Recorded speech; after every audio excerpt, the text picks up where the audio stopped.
Un Russe blanc, M. dresse, tu cites l'oreille, s'apitoie, puis s'interroge intelligemment sur les effets, cela pourrait avoir sur la politique. Nous nous sommes donc rendus tout droit à la colline que le choleur Lachilipoiphiopaposia, mais de tes demi-tours et flumes allées étaient interdites par des fils de fer et nous avons donc au titre de Dionyso, au siège de marbre incurvé, chacun portant, grave en creux, K0001 d'un priaste abonné, tout comme on colle des cartes sur les loges, à Covent Garden. L'un reluit aux pattes du lion, était destiné au prêtre de Dionyso et sculpté de chèvres bondissantes et de grappes de raisin. Elle s'est assise et nous avons dit que Sophocle, Euripide et Aristophane avaient dû prendre place là pour voir. De toute manière les collines s'offraient à leur vue comme à la nôtre, et si les 2000 ans ont déposé sur le terrain quelques légères maisons de stuc en ruine qui barrent le chemin, rien ne quatre est venu endommager le paysage, rien de solide, de considérable, de durable n'a été construit. Pauvreté, guerre, malheur ont empêché toute oblitération ici ou ailleurs. En fait, on demanderait plus de soins et de surveillance plutôt que moins. Cet après-midi, les mauvais garnements grecs lançaient des pierres sur un arc de marbre, le picotant de telle sorte que dans quelques années il sera irrémédiablement endommagé. Les tombeaux sont envahis d'orties, de bois de conserve, ignobles, dénaturés, bien que les Grecs les aient bâtis de leurs propres mains. Oui, le pays est par trop épuisé, ne serait-ce même que pour continuer à veiller à ses propres intérêts, ce qui excuse sans doute Lord Elgin d'avoir volé les statues du Parthénon et les colonnes du tombeau d'Agamemnon, à Mycène. Elle n'en finit pas de jouer aux échecs et il est presque minuit. Mais Athènes ne montre aucun signe de sommeil, si bien que je ne peux pas me plaindre. Les tramways font entendre une sorte de hurlement sifflant. Demain à 7 heures nous approcherons de Salonique. Je me retournerai sur ma couchette, elle, sur la sienne 3 nuits d'affilée, jusqu'à ce que nous soyons à Rodmel où nous dormirons dans nos lits moelleux. À la fraîcheur du mai anglais mardi 10 mai seule l'écrivassière la plus endurcie pourrait tenter d'écrire dans l'Orient Express. Les lettres me sont arrachées des mains, tête et queue. Il est 10h30 et nous voilà ici, en Yougoslavie, pays infiniment plus domestiqué, asservi que la Grèce, dont nous avons vu la fin hier soir, en franchissant une terrifiante gorge pierreuse sur un pont en piètre état, regardant en bas jusqu'à en frémir, par notre portière, attablée pour le dîner, avec Vénus qui abordait la lune et une cabane de berger et 2 hommes en houppelande, éclairés par les lampes électriques du wagon-restaurant. Curieux contraste, notre aisance et notre civilisation fonçant en bloc à travers besoin, pauvreté, désolation, berger, moutons, torrents, rivières solitaires, sinuant entre des rochers. Nous avons dîné dans l'habituelle vaisselle gris fumé. Un autre couple de jeunes mariés était du voyage. Rassemblés dans le salon, 4. Thomas Bruce, comte d'Elgin, 1766-1841, envoyé diplomatique auprès de la porte ottomane de 1799 à 1803, obtint l'autorisation d'inventorier et de transporter des antiquités grecques dans le dominion turc. Sa vaste collection de sculptures, venant surtout du Parthénon, mais aussi les hautes colonnes de marbre vert prises au trésor d'Atrée à Mycène, furent expédiées en Angleterre en 1816 et achetées pour la nation pour la somme de 35 000 livres. Elles sont maintenant au British Museum. Mai 1932-947 à la gare, se trouvaient tous leurs amis venus avec des boîtes de chocolat. Elle dit en anglais, en regardant dans mes affaires, j'ai trouvé cette ceinture, et elle la donna au jeune homme avec la boîte de chocolat. Quelques phrases, particulièrement intimes, mutines, aguichantes, en anglais, puis un flot de paroles, en grec de nouveau. Une langue que l'on ne comprend pas paraît toujours dénuée d'accent tonique, sibylline, ondulante, sans rapport avec les mots. Avons mal dormi la nuit dernière. Trop chaud. Puis des dérangements. À Salonique, 1h30, on est venu s'informer de notre argent. On nous avait recommandé de ne montrer que 600 drachmes et de cacher le reste. Ou dans la sonnette électrique, a dit le type. Une idée impossible. Nous avons donc dispersé nos drachmes un peu partout, dans les poches du bas et de quai, dans une enveloppe, en Yougoslavie, même question. Ainsi avons-nous continué avec des arrêts et des départs toute la nuit. Nous nous sommes réveillés et avons fait notre toilette en regardant les montagnes. Mais il y avait eu un changement d'heure et nous avons dû attendre 2 heures pour avoir du café. Et maintenant, à Rousseau. Encore une tentative héroïque avec plume et encre. Je suis fatigué de lire Rousseau, Il est 6 heures et nous venons à l'instant de dire que demain à 7 heures nous serons à Monxoz. Elle sera en train de parler à Pinca. Pour le moment, nous avançons vers les Alpes en vibrant et ferraillant à travers la Lombardie, et au réveil serons près de Paris. C'est un pays plat, parsemé de petites maisons rouges. Tout est domestiqué, riche, civilisé après la Grèce. Nous sommes sortis sous la pluie pour arpenter les larges rues de Stug de Belgrade hier. Nous n'avons rien vu, sinon des hommes de très haute taille en vêtements collants et deux femmes en pantalons bouffants et foulards à la turque. Et avons regagné le train. De la même manière nous avons vu Trieste ce matin, niais chaud et ensoleillé, avec sa mer déployée comme une soie et ses bateaux. Et là nous avons renoué avec l'Angleterre en achetant le Times. Le journal semble vide et provincial. Ces braves Anglais qui font tant d'embarras au sujet de l'Académie et des automobiles, pendant qu'il est à Athènes et les îles grecques. Par charité pour mes yeux maintenant et plus tard, je m'arrête. Dimanche 15 mai et maintenant, dimanche de Pentecôte, nous voilà à Monxoz et la Grèce s'estompe visiblement. L'espace d'un instant Angleterre et Grèce se sont tenus côte à côte, chacune très rehaussée par l'autre. Au débarquer la côte anglaise nous a paru longue, basse, vide. Je me suis récriée à la vue de l'extraordinaire vert anglais, avec son mélange d'argent, et elle a dit que la terre avait l'air de n'être pas cuite. Pas trace de rouge dedans et les lignes de collines sont tellement penchées. Maintenant notre route nous semble être une allée de jardin. Cela vient de ce que la Grèce influence encore notre regard, mais son pouvoir s'épuise. Déjà mon esprit, à défaut de moi-même, s'applique à un travail d'arrangement, de correction, de mise en valeur, d'élimination, et puis il va m'offrir,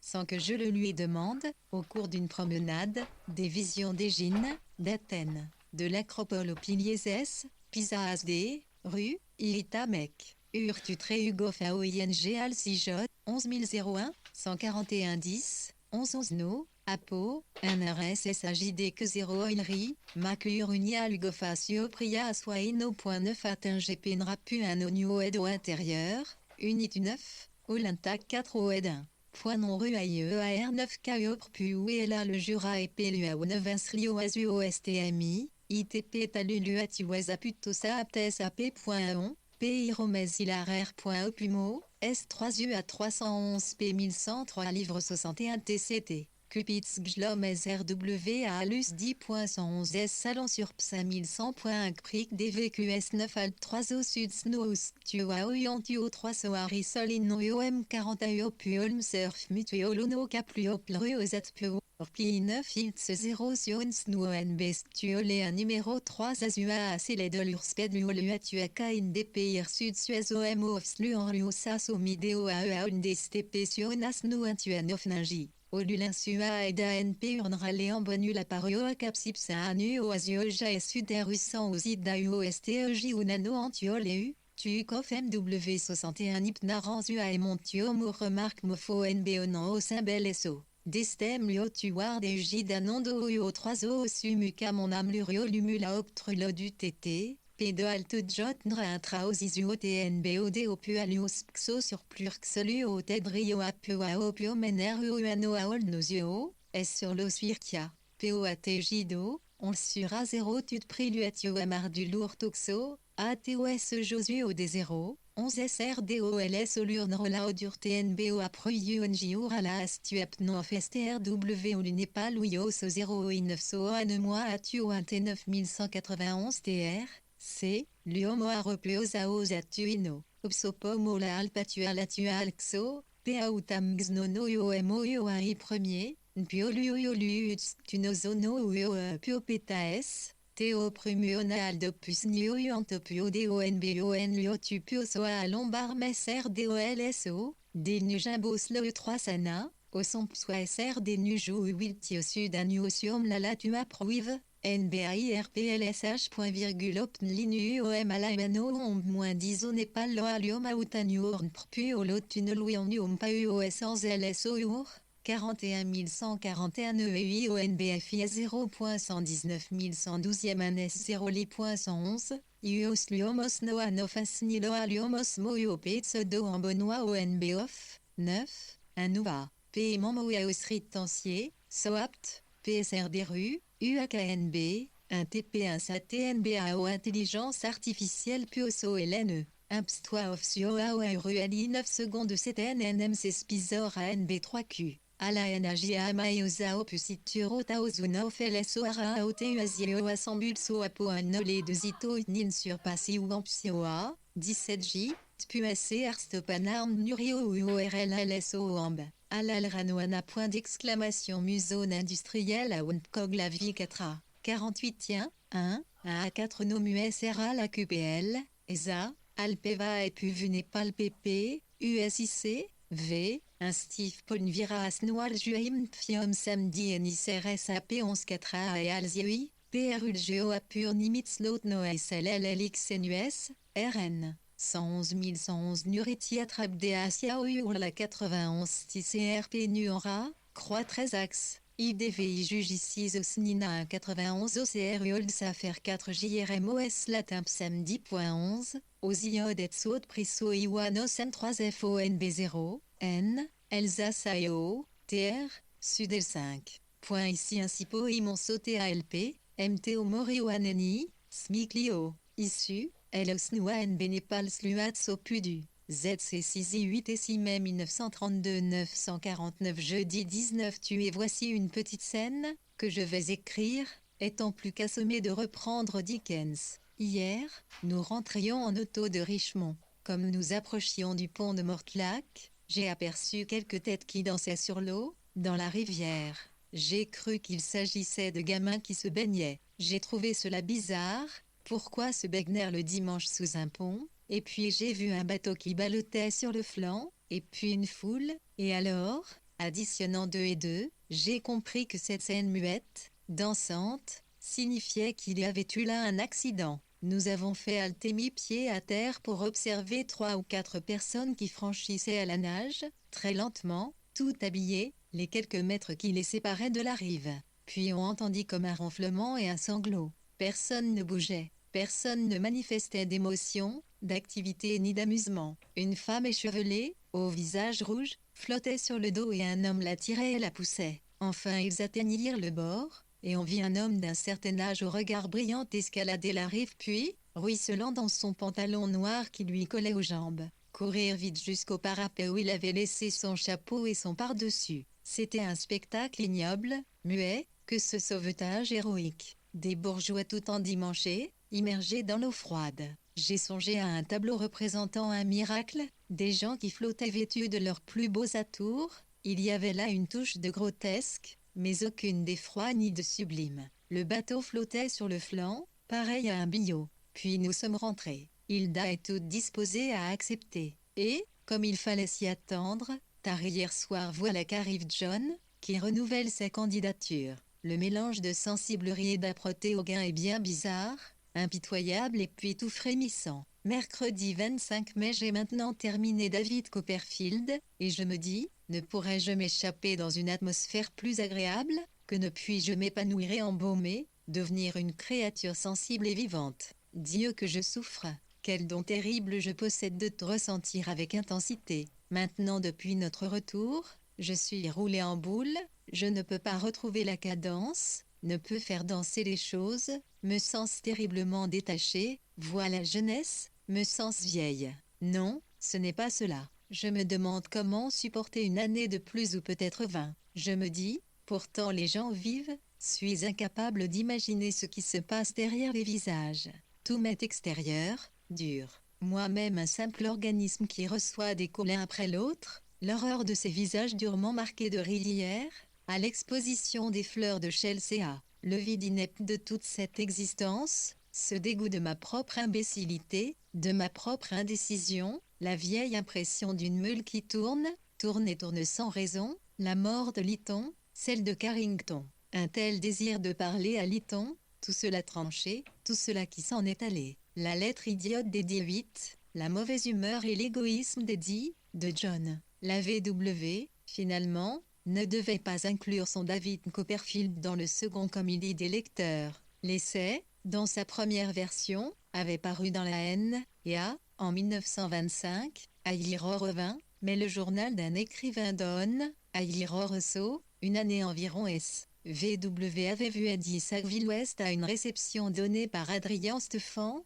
le 19 mai, pour sa réponse à la lettre idiote d'Eddie, et à une autre, conciliante, qui suivit, voir VW, de l'été, V, numéro 2591 et 2598, dureté de la vie, sa compétitivité implicite. Pas d'espace qui permette de s'épanouir et de dire autant de s'arrêter ici. La bonté, la solidité de elle, et l'énorme responsabilité qui pèse sur lui. Que faire quant à la Hogarth Press, quant à Ida, quant à John, les femmes, mon livre sur les professions. Écrirai-je un autre roman, ce mépris pour mon manque de puissance intellectuelle. Lire Will sans rien et corne prendre, les enfants de Nessa, les mondanités, faire l'achat de vêtements. Rodmel gâché, toute l'Angleterre gâchée. Cette terreur, la nuit, de toutes les choses en général qui vont mal dans l'univers. Faire l'achat de vêtements. Ce que je déteste Bond Street, déteste débourser de l'argent pour des vêtements.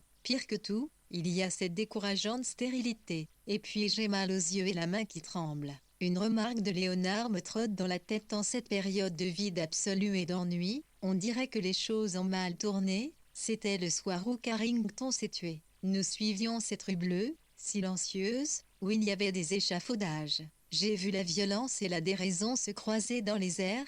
Nous ai vu nous-mêmes tout petits, une agitation tumultueuse au dehors, quelque chose de terrifiant, déraison.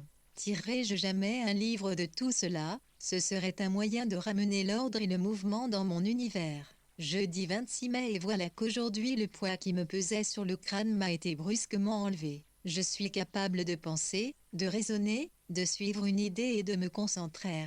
Peut-être est-ce le début d'un nouveau jaillissement. Peut-être le dois-je à ma conversation avec elle hier soir. J'essayais d'analyser ma dépression, d'expliquer comment mon cerveau est harcelé par ce conflit intérieur entre deux types de pensée, la pensée critique et la pensée créatrice, et combien je suis épuisé par la lutte, l'erreur et l'incertitude extérieure à moi. Ce matin je me sens la tête fraîche et tranquille, non plus tendue et agitée. Vendredi 27 mai hier soir à la réception d'Adrien Zuckerman qui discourait sur les grands singes.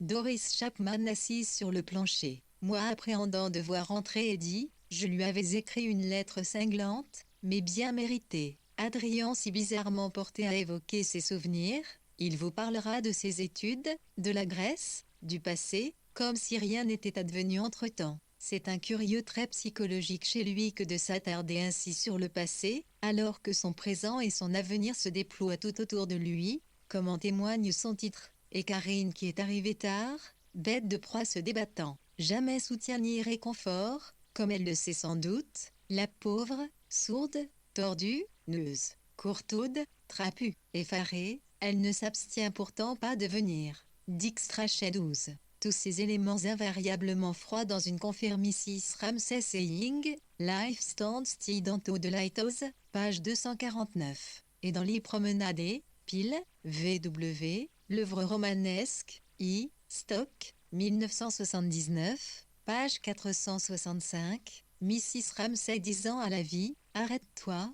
Solly Zuckerman, né en 1904 en Afrique du Sud, mort en 1993, zoologiste et chef de travaux en anatomie, de 1928 à 1932 à l'University College, Londres, venait de publier The Social Life of Mankind, IPES Vie sociale des singes. Doris Chapman, dont Adrien Stephan s'était épris, était peintre. Elle exposait régulièrement ses œuvres à la Wertham Gallery. Richard, Dick, Strachey, 1902-1976, écrivain, était le fils aîné de Ralph Strachey, le frère de Lytton. Juin 1932-951 réception, ne pouvant fusionner. Elle et moi faisons quelque effort de conversation. Duncan s'éloigne distraitement. Nessa est allée voir Pérarzan 13. Nous rencontrons James et Alix à la porte. Venez dîner, dit James, animé du désir, je crois, de ne pas perdre tout à fait Lytton. Les singes peuvent faire une distinction entre la lumière et le noir,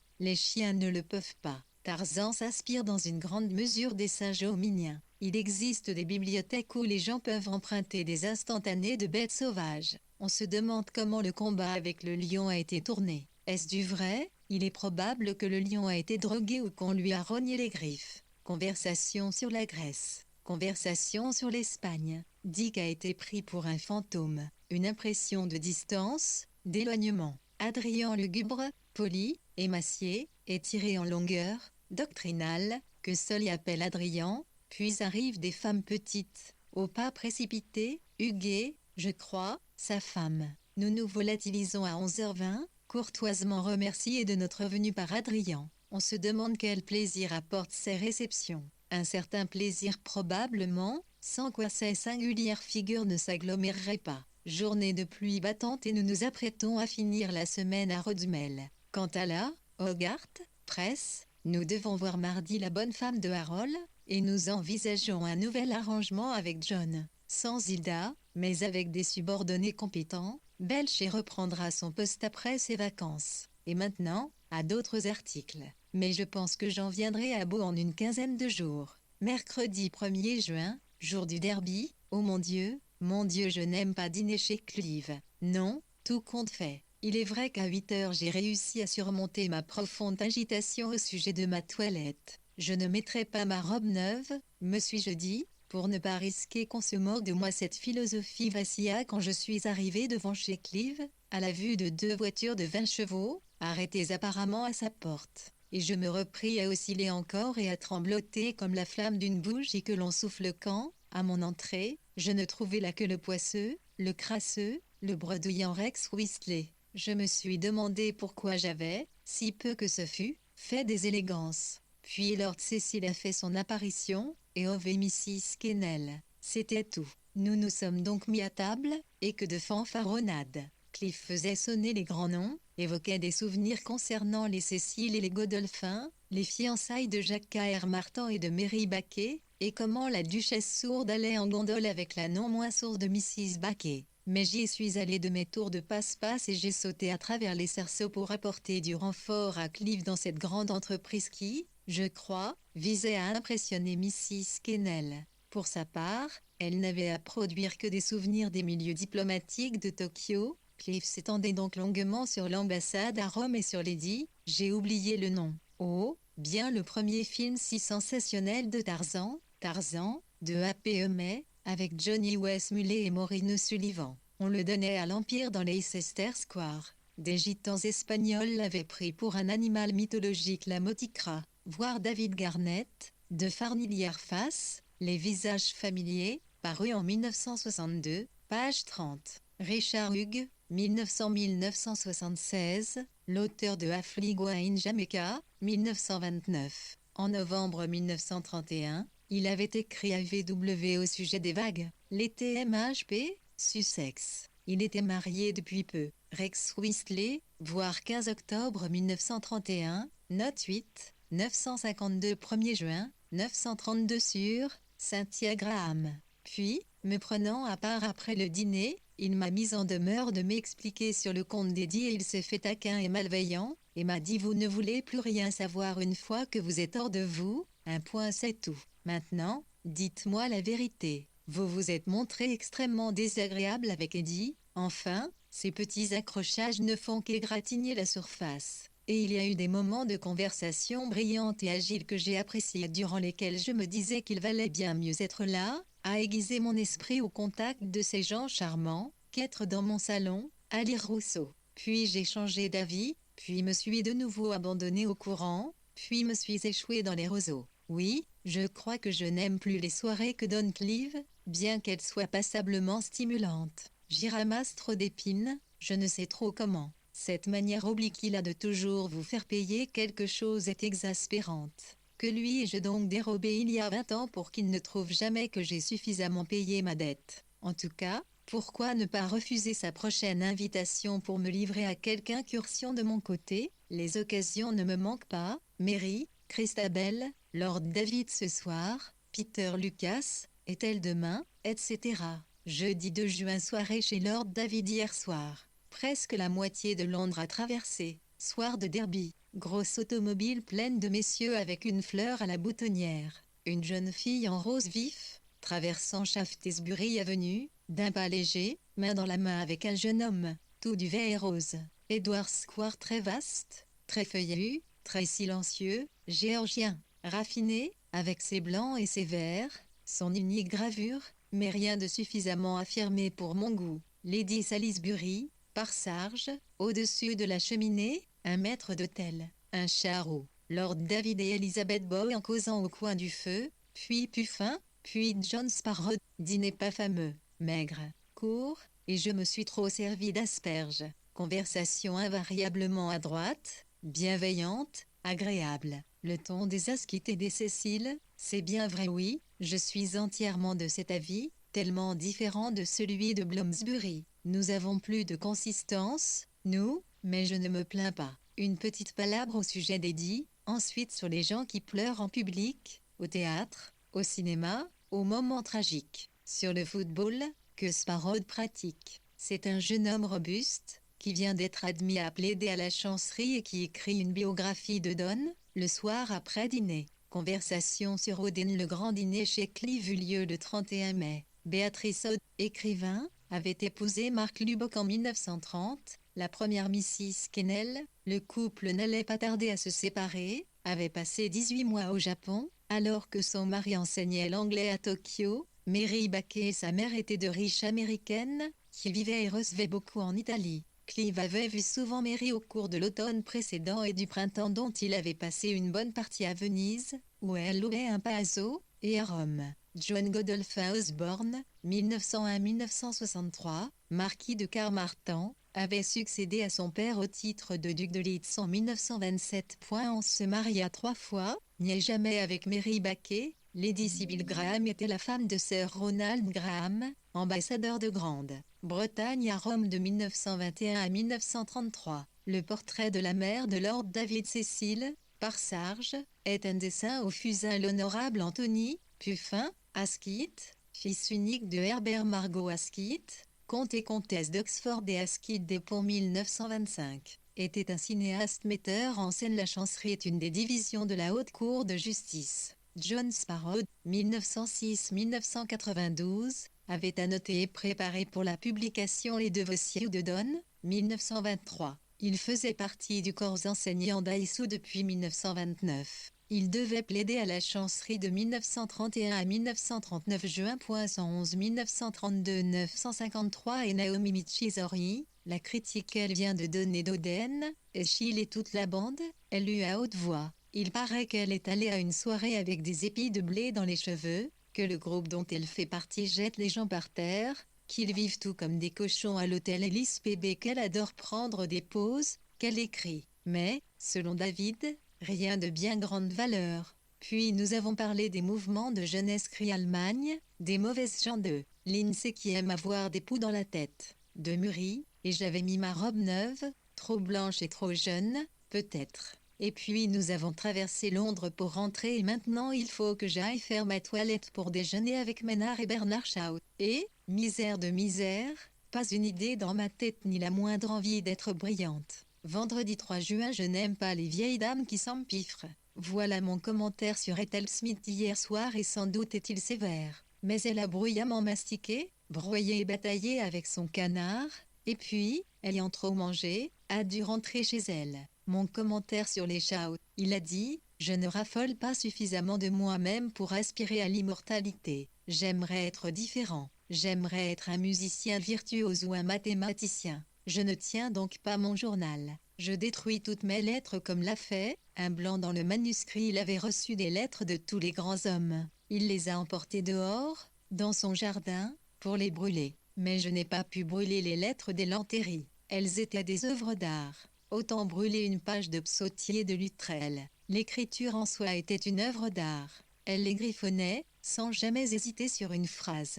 Mais je reconnais que, lorsqu'on a publié notre correspondance, j'ai pensé, je le reconnais, que j'allais être le héros, pas le moins du monde. Il me faut admettre qu'elle en m'était supérieure. De nous deux, c'est elle qui ressort le mieux. Frank Harris, la biographie qu'il a donnée de moi, c'est la sienne propre. Elle ne contient rien de vrai sur moi. Aucune biographie de moi ne comporte un mot de vrai. On raconte que mon père était persécuté, et que moi, on m'a persécuté quand j'étais gamin, qu'on m'a envoyé dans un collège Wesleyan. Desmond McCarthy dit qu'il va écrire ma biographie. Ma foi, il peut toujours le dire.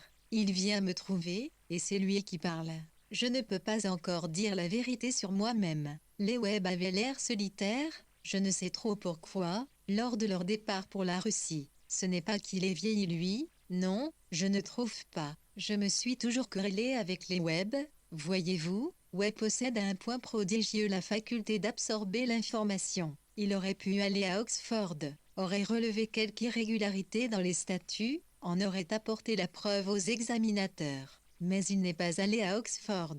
Il tenait simplement à être dans son droit. Et ainsi, Naomi Michison, né Aldan, 1897-1999, écrivain et socialiste pleine de verve et de vigueur, avait fait connaître W.I. Auden en publiant ses premiers poèmes et en leur consacrant des articles de critique. Celui qu'elle venait de donner, intitulé Les Orateurs, avait paru dans The Weekend Review du 28 mai 1931. Voir Ellen Terry et Bernard Shaw, à correspondance, présenté par C.S.T. John, 1931. Frank Harry, Bernard Shaw, 1931. Mais Desmond McCarthy n'écrivit pas de biographie de Shaw. Sidney et Beatrice Webb, amis des Shaw et membres de la Société Fabienne depuis les années 1880, avaient quitté l'Angleterre en mai pour un séjour de 3 mois en Russie, après lequel ils déclarèrent qu'ils étaient tombés amoureux du communisme soviétique. 954 juin 1932 début, lorsque nous nous sommes connus, j'ai dû écarter une masse considérable de connaissances inutiles. Il lui fallait oublier bien des choses qu'il avait apprises. Pour illustrer cela, j'ai toujours recours à une histoire. Quand j'étais gamin, j'ai demandé à mon père ce que c'est qu'un unitarien. Il a réfléchi un instant et puis m'a dit: unitarien croit qu'après avoir été crucifié, le Christ est descendu de la croix et s'est sauvé en courant sur l'autre versant de la colline. Des années plus tard, je devais bien avoir dans les 30 ans, je faisais un séjour à Welcornbe, chez les Trevelyan 8. Au cours d'une conversation, on aborda le sujet des unitariens et il me vint soudain à l'esprit que cette explication ne pouvait être la bonne. Mais moi, pendant toutes ces années, j'avais toujours vu le Christ descendre la colline en courant. Webb serait beaucoup plus efficace s'il avait une goutte de ce qui fait l'artiste. Mais il n'en a pas la moindre. Cela désespère Béatrice. C'est qu'ainsi il est incapable de faire un bon discours. Les gens se figurent que le style de mes discours est spontané, familier. Il n'en existe pas de plus artificiel. J'ai fait de longs voyages en train, que j'ai passé à réciter tout haut les lettres de l'alphabet, de manière à bien faire ressortir mes voyelles. Et puis on oublie que je suis irlandais, que j'ai l'esprit plus rapide que les Anglais. Non, je ne potasse jamais mes sujets. Quand j'écris de l'histoire, je n'en lis pas. J'imagine quelle sorte de choses les gens auraient faites, et puis je dis qu'ils les ont faites, et puis je découvre des données, on y parvient toujours, qui en fournissent la preuve. Pour ma part, si la radio m'apporte un grand plaisir, c'est parce qu'elle me permet de rester tranquillement à la maison et de conduire moi-même les mystères singés. Je m'assieds avec la partition et je conduis, et je suis furieux si l'on ne me suit pas. C'est de cette manière que l'on s'aperçoit que les chanteurs font très souvent d'énormes bourdes, qu'ils entonnent avec une mesure d'avance ou de retard. Bécham, là, il s'est mis à chanter un passage de la Plate enchantée, à transformer cela, qui est solennel, lent, processionnel, en une matelote. J'ai bondi dans mon fauteuil, lui il a soulevé brusquement les genoux, pour les étreindre dans un paroxysme de souffrance neuf. Il ne se tient jamais tranquille un instant, il serre les poings, il s'élance de ci, de là, il se lève d'un bond pour prendre congé, à croire qu'il a 22 ans au lieu de 74, comme elle l'a fait remarquer. Quelle vie, quelle vitalité! Quel prodigieux ressort nerveux point. C'est peut-être là que réside son génie, une prodigieuse vivacité, et la raison pour laquelle je ne le lis pas pour mon plaisir. Il a le visage rouge vif, un nez informe, des yeux d'un vert glauque, comme ceux d'un marin ou d'un cacatoès. Il ne prête guère d'attention à qui est là, à raconter les heures et malheurs des pièces de théâtre à Ménard, qui a été appelé 3 ou 4 fois au téléphone pendant le déjeuner par ses collègues du Savoie. Les ballets débutent lundi et il n'a pas la moindre idée de ce que cela va être, une catastrophe ou une grande réussite. Les gens ne louent plus leur place au préalable. Shaw dit qu'autrefois on s'y prenait 6 semaines à l'avance. J'avais sauté cette page, aussi vais-je insérer là ce que j'ai entendu Ménard dire à Mrs. Shaw. Nous pourrions difficilement être en plus mauvaise posture. Noël Combos, près de Strafford-sur-Avon, était une des demeures de l'homme d'État et écrivain Sir George Otto Trevelyan. Arrivé là, VW a tourné par inadvertance 2 pages à la fois pour continuer sa chronique de Bernard Shaw. Le paragraphe suivant, et celui qu'elle a daté du 4 juin, ont été écrits plus tard sur la page intermédiaire. La société Camargo, au sein de laquelle Maynard Keynes était très actif, lançait une saison de 4 semaines de ballet, au Savoy Theatre, du 6 juin au 2 juillet, dans laquelle dansait Lydia Lopokova, Mrs. Keynes. Les Wolf assistèrent à la première soirée juin 1932. 955 n'avons jamais été en aussi mauvaise posture, au bord de l'abîme. Mais comme on n'a encore jamais vu une situation pareille, personne ne le sait. Il faudrait qu'on le sache, ceci proféré à voix basse, du ton d'un médecin qui dit, mais sans vouloir déranger la compagnie, qu'un homme est mourant dans la pièce à côté. Il s'agissait de l'état de l'Europe, tandis que nous déjeunions, et fort bien, ma foi, samedi 4 juin et hier soir nous nous sommes arrêtés en auto dans Hyde Park, et j'ai observé une foule au bord de la ruine. Que de Rolls-Royce et de voitures basses, rouges, jaunes, très puissantes, traversaient le parc en mugissant, semblables à des hannetons géants, avec leurs propriétaires, hommes et femmes respirant le luxe, prélassés sur les coussins, en route vers quelque réception. Une Rolls-Royce signifie $5000 par an. Puis les enfants dans des landaux, avec des nurses. Puis les promeneurs et les flâneurs. Puis les arbres mauves, gris vert, enluminés de rose et de jaune pâle, l'aubépine et le laburnuine à peine embrasés, comme d'une couleur vue à travers une eau, par ce soir jaune, nuageux, orageux. Alors nous sommes rentrés en passant par le West End. Encore des autos, des embouteillages, et dire que nous sommes au bord d'un précipice. J'écris cela non tant à cause de son intérêt historique que pour me faire oublier le goût qui m'est resté dans la bouche, des mémoires de Mrs. Bolotinelle. L'influence est sensible. Curieuse cette contagion du mauvais style. Et, plus curieuse encore, le fait que ce livre sentimental, irréel, mal écrit, mince, soit plus cher à l'auteur qu'un enfant, qu'il est dû nous être remis en main propre et que, récit d'une vie tourmentée, violente, en Russie, il soit plus insignifiant que les mémoires de Mrs. Bartholomew 12. Lundi 6 juin hier soir, dimanche, dîner chez Clive. Il rentre tout juste du Wiltshire, bronzé, de belle humeur. Nessa a réchauffé le dîner. Clive fâché contre Lottie, trop de plats, trop d'embarras, fait des chichis avec les serviettes de table, bavardage, cancan, le ballet, éreintement du prince consort, de 13 Lito 13. Quentin trouve que l'empereur Napoléon est sympathique. Clive jure qu'il se trompe. Histoire de Mérimée amoureux de l'impératrice mère. De là, nous en venons à Tommy et Raymond, Mortimer. Un peu d'acrimonie, d'un candie, ce qu'il faut à Raymond, c'est un buisson arborescent Nessa dit, Thé apprécierait cela, mais pas Raymond et moi, Thé est un fiefé naïf, et il devrait trouver son bonheur en une ravissante jeune femme Nessa rit. On dit que c'est bien là le supplice. Il n'est pas heureux, quelle torture serait pire, dit Clive. On tenterait volontiers de vivre avec elle, dans l'enconduit street. Et puis le souvenir de jours plus heureux, toujours ce lyrisme quand il parle des amants, et le voilà qui tombe à plat, dit Nessa. Les mémoires de Mrs. Bolotine, il s'agit sans doute d'un manuscrit soumis à la Hogarth Press. Mrs. Bartholomew, née Lydia Gréhan, était la fille d'un minotier et des comtés de l'Est, qui se ruina à force de boire. Elle devint infirmière à Brighton, où elle rencontra et épousa Percy Bartholomew qui occupait le poste de portier à l'hôpital, et le couple vint vivre à Rodmell, près de William, le frère de Percy et de Rose, sa sœur. Percy devint jardinier à Montrose, cependant que les deux femmes venaient travailler dans la maison, à l'occasion. L'ouvrage de Hector Bolito, Albert de Good, A Life of the Prince Consort, Albert le Bon, une biographie du prince consort, qui parut en 1932 Zéner 956 juin 1932 Angu ne l'aime plus, ni Barbara, Bagenal Raymond est capable d'écrire une histoire tirée de la vie. Tommy ne le peut pas, dis-je, quelles que soient ses stations dans les tavernes messieurs dit Nessa. Raymond ne s'assied jamais que dans les salons, déclare Duncan avec humeur, il s'est déjà montré irascible au sujet des commérages de Cassis, puis nous sommes rentrés nous coucher, un homme dit déjeuner avec Mrs. Et là un délicieux petit bulldog de cette semaine.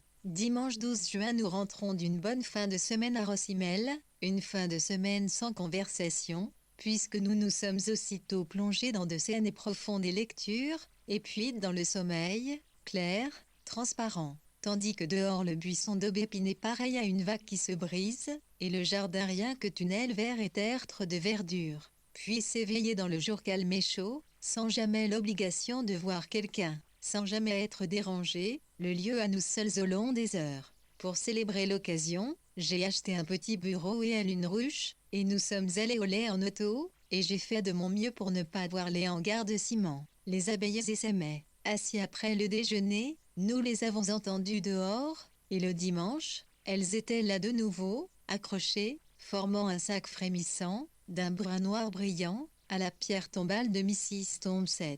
Nous bondissons en tous sens dans l'herbe des tombes, Percy, armé de pied en cap, avec son imperméable et son chapeau recouvert d'un tulle, des abeilles s'élancent, vibrantes comme des flèches de désir, impétueuses, lubriques, se croisent et s'entrecroisent dans les airs, chacune vibrante du ressort qui les lance. L'air est saturé de vibrations, de beauté, de ce brûlant désir fléché, de vitesse. Je persiste à penser que l'essaim d'abeilles frémissant, mouvant, est le symbole le plus sexuel, le plus sensuel qui soit.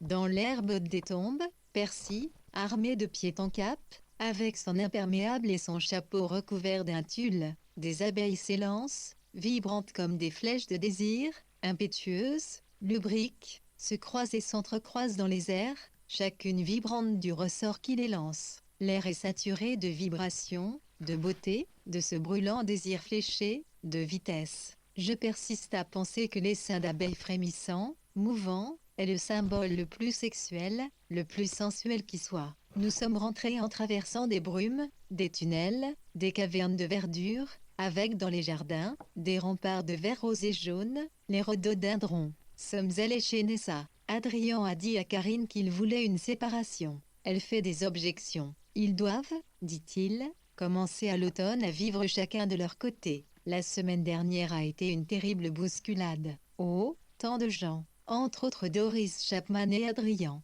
Elle pareille à une roussette avec cette fente circulaire qu'elle a pour bouche, dans une chair blafarde, et son affreuse robe rayée, mais, à en croire Nessa, elle serait gentille. Quant à savoir pourquoi les abeilles s'assembleraient autour d'elle, je l'ignore. Voilà Vita qui téléphone pourrait-elle, avec Harold, venir dîner ce soir, puis c'est le tour d'Ethel. J'attends avec impatience mes vacances de fin de semaine, tous les 15 jours. Samedi 18 juin, Adrien téléphone pour me dire « Pourrais-tu m'indiquer un locataire pour un 2 pièces ?» Nous sommes en train de tout partager si c'est lui qui s'en va 14. Angus Davidson, charmant, mais peu efficace diplômé de Cambridge, fut virtuellement pendant 3 ans le gérant de la Hogarth Press. En 1927, il donna sa démission confère William Black. Bring me my bow of Burnugol, bring me my arrow of desir, apportez-moi mon arc d'or flamboyant, apportez-moi mes flèches de désir. Juin 1932 957 ou 6 c'est Karine, je l'ignore. John reste avec des attributions différentes, en tant que conseiller. Miss Scott Johnson en tant que gérante inamovible, et moi, je dois consulter et aider John davantage, et non rester assise ici avec une croix rouge sur votre porte. Si bien que je n'ose pas entrer, dit-il. Mon conseil est que John doit se montrer plus souple et moins tatillon. Il aspire furieusement à être influent, à avoir de l'autorité, à publier les livres de ses âmes. Il voudrait lancer une revue, est pauvre, ne peut se passer d'émoluments, doit économiser, vit avec Peggy à Palico. Suis-je trop distante, en partie de manière à ne pas bavarder, en partie pour m'en tenir à mon propre travail, ne devrais-je pas me montrer plus compatissante, mais, autant de gens à voir déjà, tant de choses à faire cadrer. Néanmoins j'essayerai si on fait un essai avec la nouvelle organisation. John dit que Léonard est si profond, qu'il fait des plans et ne révèle jamais tout de suite ses intentions, si bien que je ne sais pas quelle conduite adopter. Nous avons probablement passé 10 bonnes heures à parler de tout cela. Est-elle moins débridée que d'ordinaire? Des migraines intermittentes. Oh, et je touche au bout du commun des lecteurs. Grâce à Dieu, j'ai terminé le dernier article et j'espère l'envoyer à la dactylographie demain. La critique de Desmond a plutôt rehaussé ma propre valeur à mes yeux. Ne laisserait pas une empreinte dans une mode de beurre. Respectable, perspicace, sagace, positif. L'exposition privée de Nessa et d'incandicette. Tatlock fleurant l'alcool. Jean Ferreux de cheval point virgule d'art. Les âgés, New, Mrs. Grand, Mrs. Randell. Tous faisaient le tour des tableaux, tandis que moi je venais retrouver Ethel, Smith, en bleu électrique, et Quentin, et que Stewart Ethel me racontait que Miss Liddell, à Marlborough Gauze, avait roulé jusqu'au bas des marches, ivre morte. Vendredi 24 juin sur le point d'aller faire mon plongeon bimensuel à Monkshods, dîner chez les Hutchasson hier soir, assise entre Desmond et Lord Bagnell. Lord et Lady Derwent étaient là aussi, et Lord David, ceux-ci, absents uniquement à cause d'une cheville effoulée, et Lord Chichester au téléphone. Tous ces lords, a dit Jacques, c'est une chance pour Léonard, une certaine raideur diffuse dans la conversation. Le champagne, les changements projetés à l'intérieur de la Hogarth Press sont précisés dans l'ouvrage de John Lehman, Throne to the Wolf, 1978, pages 33 à 36. Miss Scott Johnson fit office de gérante pendant un peu plus de 6 mois. Peggy est l'actrice Beatrice Lehman, 1903-1979, la plus jeune des 3 sœurs Lehman. Criticism, second volume des essais de Desmond McCarthy, fut publié en juin 1932. Dans un long texte, intitulé Notes sur le roman, il souligne que dans la chambre de Jacob, V.W. est en quête d'une forme qui ne doive rien aux méthodes habituelles du romancier. En définitive, Mrs. Wolfe nous a donné, non pas le train, mais le courant d'air qu'un train crée à son passage. L'exposition des travaux récents de Duncan Grant, Vanessa Bell et Kate Ben eut lieu chez Thomas Agnier Wenson, 43 Bond Street, le mardi 14 juin. Les 3 peintres avaient, en juillet 1931, démissionné de l'Association des artistes de Londres, et c'était maintenant les Agnier qui s'occupaient de leurs œuvres. Robert Rattray Tatlock, 1889-1954, fut le rédacteur en chef du Burlington Magazine et le critique d'art du Daily Telegraph de 1924 à 1934. Mrs. Randell, née Elinor Strachey, 1860-1945, était la sœur aînée de Lytton Strachey et la mère du médecin de V.W. de Stewart, à l'angle d'Albon Street et de Piccadilly, était un salon de thé, proche des Agnier. L.W., qui présidait une conférence, ne profita pas des lords. Ceux-ci étaient David Lindsay, Lord Bagnell, conservateur, membre du Parlement pour Lonsdale, Lancashire, de 1924 à 1940, où il succéda à son père au titre de 28e comte de Hurrowford et Balcar, était devenu un des curateurs de la Tate Gallery et se trouvait à l'orée d'une carrière distinguée au service des arts. Mary, sa femme, née Cavendish, était une nièce du duc de Devonshire. George Harcourt Johnstone, 3e baron Derwent, 1889-1949, auteur et diplomate. Ses 50 pots, MS, 50 poèmes, avaient paru en 1931 à l'HP Sabine. Sa femme, née Iliesco, était la fille de l'ancien chef d'état-major de l'armée roumaine, John Houston Pelham, 8e comte de Chichester, 1912-1944, diplomate 19 juin, 32 958 s'impose, 2 valets de pied, Lady 13 Agnel, simple, dur, direct, naturel, décidé, jeune, a des enfants, aristocratique. De Zinon, de retour de Cambridge, et Abbott, un ami, très joyeux, et moi qui trouve son livre si mauvais, comment peut-il donc être joyeux? La conversation tendue quotidienne par le champagne était en route. Oh, j'ai dit alors très Agnel une quelconque bêtise à propos de cinéma et il m'a déclaré que mes livres, je suis si bien connu maintenant, étaient plus réels que ses activités politiques. Je circule un peu partout dans le pays de ma femme, là-haut, dans le Lancashire. Je rencontre les gens les plus bizarres, très gentils.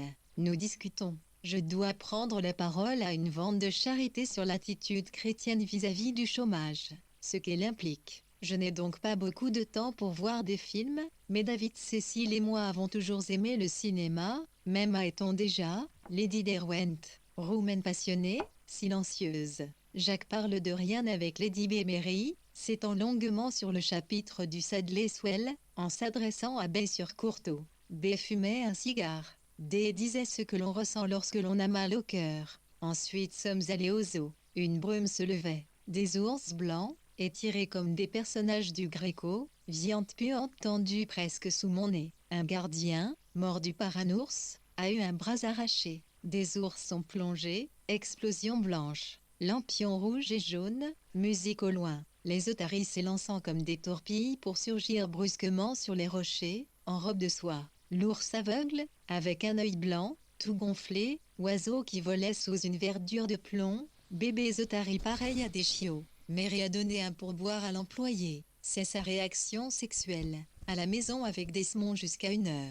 Mardi 28 juin vient à l'instant de finir mon de 15 et ainsi j'essaie de suivre un rythme quotidien afin de remettre le second commun des lecteurs avant le dernier jour de juin, lequel, je m'en aperçois maintenant avec inquiétude, tombe jeudi prochain. J'ai passé l'été dernier de même, à peiner sur les vagues. Ce travail-ci n'est pas aussi ardu, tant s'en faut. Toujours est-il qu'il règne une chaleur torride, suffocante. Royale, impériale, ce sont les mots qui me paraissent plus ou moins convenir dans le square. Il faisait tellement chaud hier, tellement chaud alors que nous avions la visite du prince Mirski et de sa volubile et incertaine compagne russe. Je veux dire qu'elle était pleine d'entrain et qu'elle gesticulait à plaisir, comme les Slaves. Mais Mirski restait bouche cousue, ne l'ouvrant guère que pour mordre quelques remarques et la réduire en pièces. Il a les dents jaunes et mal plantées, il plisse le front, désespoir et souffrance ont profondément marqué son visage. Il vit en Angleterre,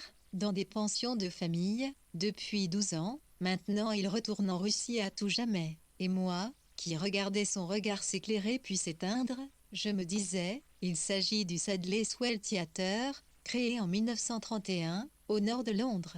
Pour Samuel Courtauld, voix 27 décembre 1931 et note 7, les 8 chassons habitaient au 3 Albert Road, en face de Regent's Park et du zoo en fait VW emploie ici l'expression, d'ailleurs courante, J. Allons Chalk, il s'en faut d'une longue marque à la craie point. Après quoi elle s'interrogea, d'où vient cette expression, du jeu de cricket, du billard Prince Dimitris Sviatopolk Mirski, 1890-1940, spécialiste d'histoire de la littérature russe, et critique, maître de conférences en littérature russe à King's College, Université de Londres. Il retourna en effet en Russie et mourut vraisemblablement dans un camp de travail. Se pourrait que sa compagne, lors de cette visite, et Mrs. Bolotin, dont VW avait lu les mémoires, voire plus haut, 4 juin 1932. Juin 1932 959. Bientôt une balle vous aura traversé la tête. Voilà bien un des produits de la guerre, que cet homme traqué, enfermé, mais cela n'a pas facilité notre thé. Vita a fait son entrée, puis Alix. Tous deux soulagés de leur livre, celui de Vita passe pour être mauvais, et donc plutôt excité. Vita se met en route pour l'Ouest aujourd'hui, va rouler seule en voiture pendant 4 jours. Une Américaine lui a proposé 250 livres pour 2000 mots et elle s'apprêterait à me faire la même offre, mais j'en doute. Alix a tout l'air d'une indienne peau rouge, elle est si fortement charpentée, elle a des rides, et brûlée par le soleil comme une indienne. Et ce soir, non sans un effroi considérable à la pensée d'ouvrir une porte entièrement nouvelle pour pénétrer dans une pièce non moins nouvelle, je dîne avec Katharine Fürst de 1. Et voici Morgan, qui vient déjeuner. Cela suffit donc. Mercredi 29 juin, la pièce était une pièce fort somptueuse, un large escalier y conduisait, un vaste hall. J'étais en avance. Quel splendide bonheur du jour, et je dis pour cacher ma nervosité en présence de cette vieille femme de ménage en robe collante et bas noirs. Toute sa chevelure avait rétréci. Elle offrait le visage durci, ridé, tiré d'une femme très malheureuse. Oui, dans cette lumière elle me paraissait terrible. Où avait disparu la belle Katharine, celle qui marchait à grands pas, qui avait de fermes joues roses, qui était catégorique, magistrale, maîtresse d'elle-même jusque dans la profonde tranchée virgule de son malheur. Dieu du ciel, quel dommage nous afflige la vie. Avoir remplacé cette fougueuse jeunesse par cet air presque intolérable de souffrance, un air rechigné, un air usé jusqu'à la corde, l'air affreux de la pauvresse. À force d'ajustement, en regardant les yeux mi-clos, je suis parvenu, à mesure que la soirée passait et que la lumière s'estompait, à reconstituer une certaine beauté, ses yeux petits, mais pénétrants, ses gestes. Ils restent libres et vifs bien que restreints par des bras nus et par une affreuse robe collante, noire et bleue. Ce qui est beau, c'est qu'elle ne cache rien, qu'elle n'a plus rien à perdre,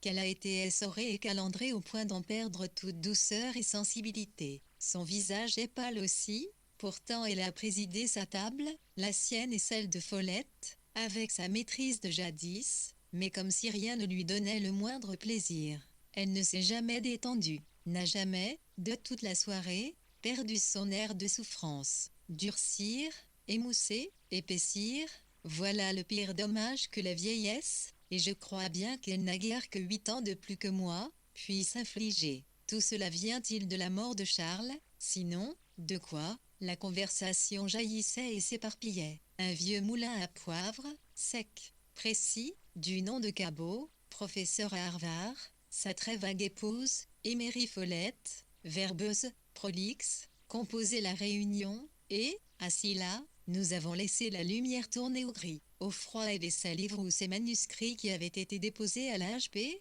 où ils devaient être publiés un peu plus tard dans l'année, était Family History de V. Sackville-West était, A Psychoanalysis of Children, de Mélanie Klein, ouvrage traduit et annoté par Alix Strachey. Quant à l'offre américaine, voire plus loin, 8 juillet 1932 et VW, de l'été, V, numéro 2603, il semble que l'intermédiaire, chargé de ces généreuses propositions ait été l'agent littéraire Nancy R. Pearny, alors au service de Curtis Broad Limited. Dame Catherine Furse, 1875-1952, fille cadette de John Addington Simon, et sœur de Madge Vaughan que VW avait jadis idolâtrée, elle était la veuve du peintre Charles Furse, 1868-1904. Elle fut la première à occuper le poste de directrice du Women Royal Naval Service, de 1917 à 1919, et elle était maintenant la directrice de l'Association mondiale des Girls Guides et des Girls Scouts. Elle habitait au 5 Shenwalk, Chelsea, avec Mary Parker Follette, 1868-1933, philosophe et philanthrope américaine. Richard Clark Cabot, 1868-1939, professeur de médecine et de morale sociale. Sa femme, Ellalie Cabot, enseignait la morale et écrivait des livres sur ces sujets meubles à tiroirs,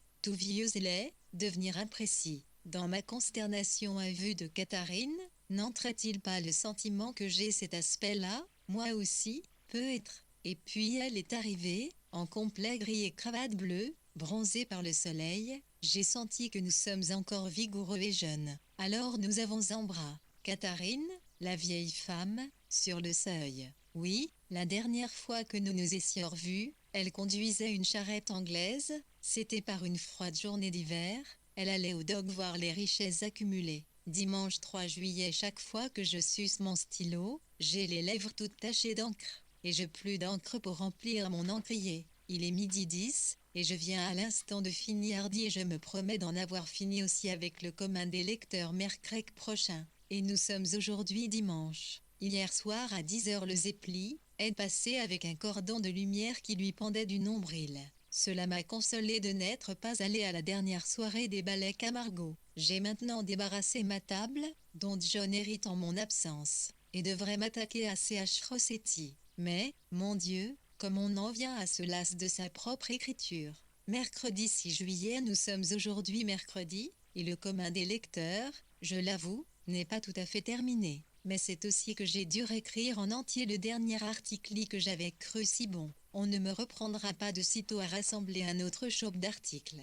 Il me reste encore à traiter de bien des gens, et de récession. Dimanche, les Bussideux, lui détaché, ironique, bien français. Elle sérieuse, tourmentée, plutôt inefficace, ennui d'argent. Les emprunts de guerre disparus, retrouvent avec un revenu de 80 livres. Mais nous irons en Espagne et septembre, dit Simon. Puis Angelica, croisant l'enterrement dans la forêt d'épines, Nessa a confectionné sa robe pour la soirée du ballet, assise dans un champ, après déjeuner. Tandis qu'Angelica et Quentin vagabondaient et qu'elle composait 8 articles et parlait à un bonhomme dans une haie. Puis Adrien est venu dimanche soir loquace et joyeux, parlant science. Puis, le 4 juillet, nous avons dîné chez les James Alix, Peau-Rouge, James, essayant d'étendre un tentacule hors de sa dure coquille. J'y suis une vieille amie de Lytton. Voulez-vous choisir des livres? Carrington lui a bien menti la veille de la mort de Lytton. Dans la soirée, a dit qu'elle ne se tuerait pas, et on l'a trouvée inconsciente dans la voiture un peu plus tard. Comme vos livres sont bien rangés et je dis, une simple mauvaise herbe, a-t-il remarqué propos d'Eddie, à la manière de Lytton. Ces journées ont été très chaudes et très occupées. Des livres sortent demain Plomé, ma lettre est celle de Hugues III. Le ballon dirigeable allemand Graf Zeppelin passa au-dessus de Londres le samedi et le dimanche lors son vol entre sa base à Friedrichshafen et l'aérodrome de Hanwell où il prit des passagers pour un vol circulaire au-dessus de la Grande-Bretagne. Le peintre français Simon Bussy, 1870-1954, avait épousé Dorothy Strachey, 1866-1960, sœur de Lito en 1903. Ils habitèrent Roquebrune mais passaient quelques semaines en Angleterre chaque été. Le samedi 2, ils emmenèrent Quentin Bell et Vanessa dans l'Essex pour faire sortir Angelica de son collège, Langford Grove. Neukasi Saltered, de William Plomé, Elle était à Ion Poe, de Virginia Woolf, et Elle était à M, les novelistes, de Hugues Walpole vendredi 8 juillet et donc je me suis évanouie au Ivy Clive a dû m'entraîner dehors. Une curieuse sensation. Sentir que cela va arriver, rester assise sans bouger et perdre connaissance, puis Clive à mon côté et une femme avec des selles. Et curieusement, se sentir délivré de toute émotion dans le fiacre avec Clive, et les délices absolues d'être au lit dans le noir, après ce martèlement pierreux et cette chaleur et Frankie qui hurlait et les objets qui tournoyaient, disparaissaient. J'écris ceci par un matin resplendissant parce que elle donne ses instructions à Miss Cachin sur la manière de disposer les livres, en sorte que je ne peux pas corriger d'article point, ou que je regarde, c'est à désespérer. Ou bien de Northern Saga ne devrait pas être ici du tout, ou bien elle devrait être dans l'autre pièce. John est malade, jour de sortie des livres, Harold Radot, mort, alors que j'espérais de la critique sérieuse. Pourquoi continuer à espérer? Tous ceux-là vont là-bas, ici il y a 3 natures là nos thunes, dont nous ne vendons pas un exemplaire par an. Oh mon Dieu, j'ai 20 minutes devant moi et ne peux plus corriger. Je vais m'en donner à cœur joie avec le roman et la liberté, lorsque j'en aurai fini avec cela. Aussitôt, un Américain vient me demander d'envisager d'écrire des articles pour je ne sais quelle somme énorme. Et, c'est-à-dire tout bas, j'ai envoyé à Nessa un chèque de 100 livres hier soir, et Léonard en a donné 50 à sa mère et 50 à Philippe, son plus jeune frère. Voilà qu'est arranger parmi les choses bonnes et solides, je trouve. Les 100 livres de Nessa vont, je l'espère, apporter quelque soulagement à ses soucis. Clive dit qu'ils doivent dépenser 600 livres de moins par an. Roger va subir son opération, légère, paraît-il, demain. Adrien se tourmente à en mourir, il s'est presque évanoui dans la rue, a dû, en tout cas, se traîner jusque chez Nessa pour lui demander un verre d'eau, et y a passé la nuit, de l'inconstance de Doris. C'est ce que Francis avait prédit, une fille d'une moralité douteuse, et pour moi, pareille à une morue, physiquement. Et il y a des puces à Monxos, où nous allons, et des cafards ici, et aussi, paraît-il, des souris. Lundi 11 juillet je prends une nouvelle plume et j'étraîne une nouvelle page pour consigner le fait, qui en est vraiment un maintenant. J'ai glissé un élastique vers autour du second commun des lecteurs et il repose ici, à 1h moins 10, prêt à être monté à l'étage supérieur. Aucun sentiment de triomphe, seulement celui d'un devoir accompli. Et pourtant c'est probablement un livre assez agréable à lire. Je doute toutefois d'en écrire un autre du même genre. Il me faut trouver un raccourci meilleur pour mes prochains livres. Mais, grâce au ciel, pas maintenant. Maintenant, je prends des vacances. Autrement dit, que vais-je écrire demain? Je puis m'asseoir pour y songer. Mercredi 13 juillet la nuit m'a porté conseil, je tiens un roman prometteur. C'est ainsi qu'il faut écrire. Il fait une journée torride, au ciel de plomb. Clive a été convoqué pour 4. Les ouvrages auxquels il écrit allusion sont, de Northern Saga, la saga nordique, 1939. 2. Eukelet et Naturfianotune, La nature n'a pas d'harmonie, de Sylvan Norman.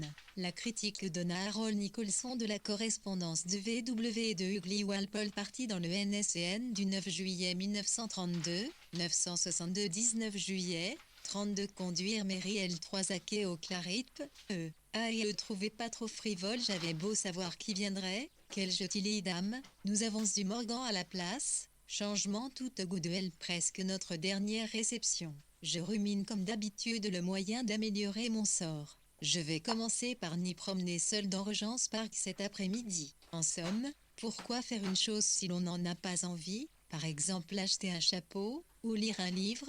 Le vieux Joseph Wright et la vieille Lizzie Wright sont des gens que je respecte. Vraiment, j'espère bien que le second volume arrivera ce matin. Ian était l'auteur de dictionnaire de dialectes. C'était un enfant de l'assistance. Sa mère fait ses déménages, et il épousa Miss Léa, la fille d'un pasteur. Et je viens de lire avec respect leur lettre d'amour. Il lui disait, faites toujours ce qu'il vous plaira, ainsi il y aura au moins quelqu'un de content quant à elle.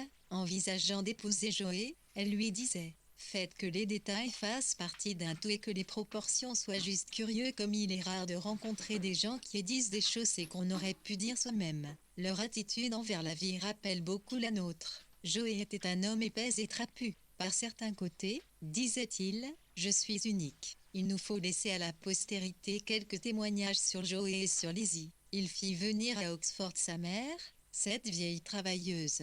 Elle trouva qu'Alice ferait une fameuse coopérative, avait de la poigne et cognait sur ses élèves.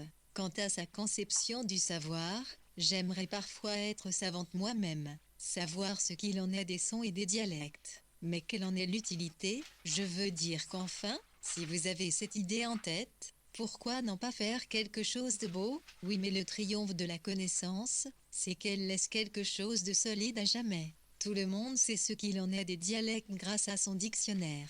Il représente une variété grossière, trapue, de Sidney Webb et Walter Leafset. Rabelais, poilu, mais avait plus d'humour et de vigueur que l'un et l'autre. Pouvait travailler toute la nuit, se laver et reprendre son travail tout le jour suivant. C'est grâce à Miss West, la dame de Tovey 8, qu'ils se rencontrèrent. Elle persuada Lizzie de renoncer à faire des bouquets au presbytère pour aller à Oxford.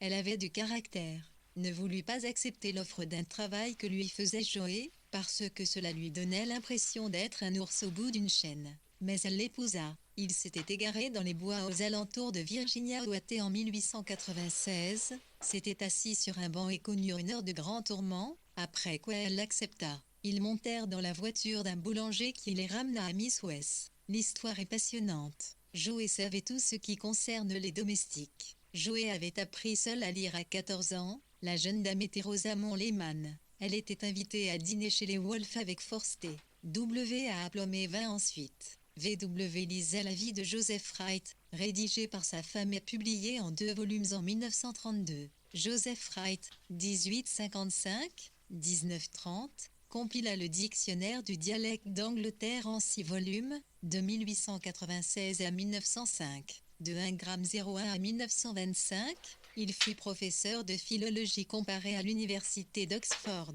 En 1916, il avait épousé Elizabeth Mary Léa, une ancienne élève à lui, de Lady Margaret Hall, et fille du recteur de Tedstone de la Mure, et Retortshire High College est l'un des collèges constitutifs de l'université d'Oxford.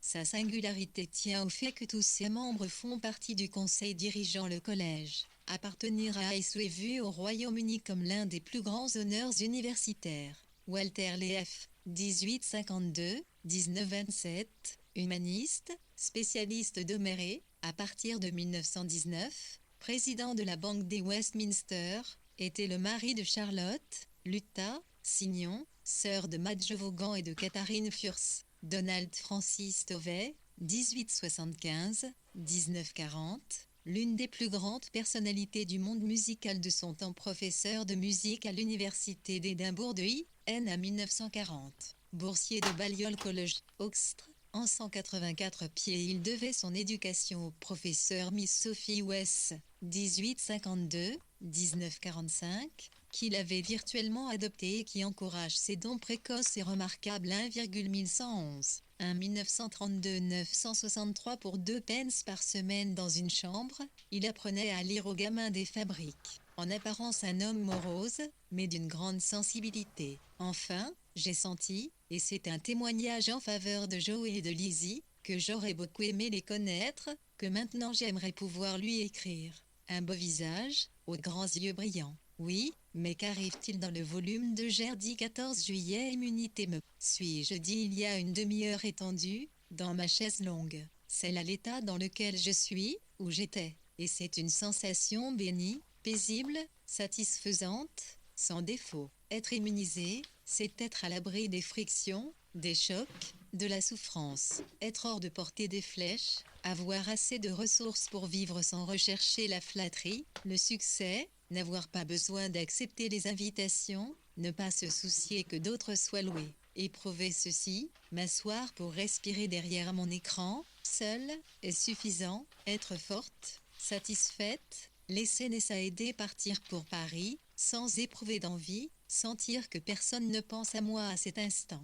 sentir que j'ai accompli certaines choses et peux me tenir tranquille maintenant, être maîtresse de mon temps, me sentir détachée de tout ce qui se dit à mon sujet et de toute exigence d'autrui, être contente de déjeuner seule avec Léonard, d'avoir du temps à moi cet après-midi, lire les lettres de Coleridge 9. L'immunité est un état d'exaltation calme, désirable, que je pourrais atteindre beaucoup plus souvent que je ne le fais. Samedi 16 juillet Stella Benson 10 hier soir, aussi calme, aussi réservée, aussi pâle et les traits tirés que d'habitude, sourde aussi, avec des yeux honnêtes, au regard ferme, dit qu'elle s'était rendue à de très nombreuses réceptions. Je n'ai tout simplement pas ouvert la bouche. J'avais le sentiment qu'aucun de ces gens n'avait d'importance. Ils me disaient combien ils aimaient mon livre. On m'a remis une médaille. Le vieux monsieur ne se rappelait plus pourquoi. Il l'a épinglé en place. Mes 2 chiens sont morts. Il y en avait un que j'aimais bien parce qu'il bondissait. Mais ce n'était que le signe de la maladie de Stannard. Je rentre en nous, Alain Long, ou un autre nom de ce genre, une île debout. Je déteste Hong Kong. On y joue à des jeux. À la maison du gouvernement, on vous donne un morceau de papier qui porte une liste de jeux. Faut mettre une croix devant celui auquel vous voulez jouer. S'asseoir dehors en est un, James et moi nous le choisissons. Alors nous allons nous asseoir dehors ensemble, c'est le genre de choses qu'elle dit, d'une voix très faible mais insistante. Elle tousse et puis repart avec une patience conciliante, obstinée. Elle est décolorée, le bleu de ses yeux aussi est décoloré. Mais en même temps elle a les prix pratiques, est réaliste, à parler, bien sûr, de Péarny, ne l'aime pas, et de gagner de l'argent avec des nouvelles, de harper c'est tout ce qui s'ensuit, d'une manière raisonnable et prosaïque, comme une femme de la classe ouvrière. Puis elle sourit de tous ses yeux charmants, au regard ferme. La lumière tournait à la grisaille dans les St. Coleridge Saint publié l'été, lettre lui édite de St. Coleridge, présentée et annotée par E.I. Grain, venait de paraître en 2 volumes. Stella Benson, 1892-1933, se vit, en 1932, récompensée à la fois par le prix Fanny Navy Heureuse et par la médaille d'argent et 3 ansons de la Royal Society of Literature.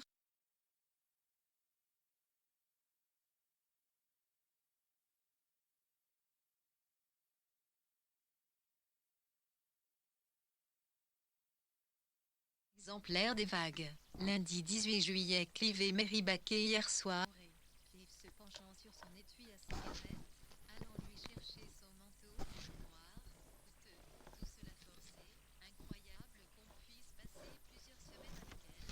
Mais aucun prestige, aucun éclat, c'est un petit roquet vigilant, nerveux, enthousiaste, en tout point semblable au petit chien japonais qui courait en rond comme un fou autour du bassin rond.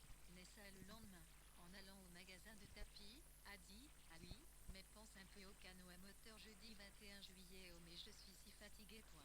Je pense parfois que les gens ne savent pas ce qu'ils me font lorsqu'ils me demandent de les voir, qu'ils me maintiennent sous une lumière brûlante, que je me dessèche et me recroqueville, que je reste étendue sans dormir. » Du dîner, me dit « J'ai une chose à vous demander, je vous en prie, n'allez pas aussi loin dans votre prochain livre. » Elle venait de relire Les Vagues.